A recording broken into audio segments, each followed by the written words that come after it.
ऐसन मौसम माया के घटा छाए है। मोर मन के बगिया में फेरे हरियाली मुस्काए है। सावन के ऐसन मौसम माया के घटा छाए है।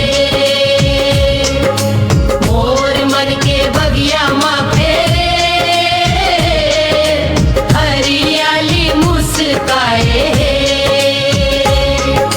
सावन के बदराबर से छम छम पानी झरे। मोर छत्तीसगढ़ के धरती हरियर ओढ़नी धरे। पेड़ पौधा सब झूम झूम के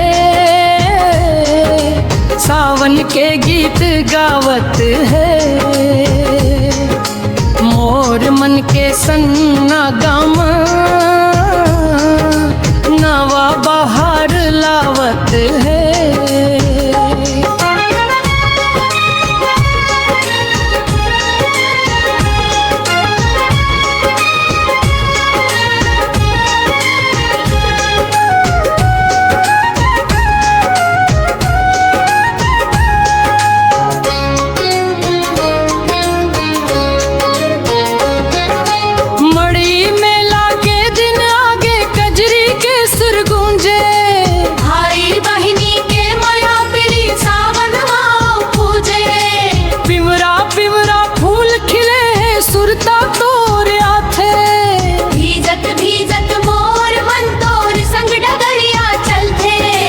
खेत खार माँ धान के बूता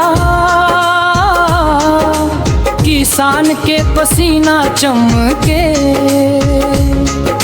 सावन के ये अजब छता मोर हिया माँ दम के। झूला झूलत सखी सहेली गीत मल्हार गावत है। मोर छत्तीसगढ़ी भाखा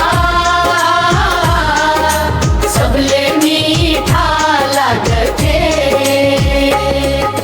सावन के ये बरखा ऋतु खुशहाली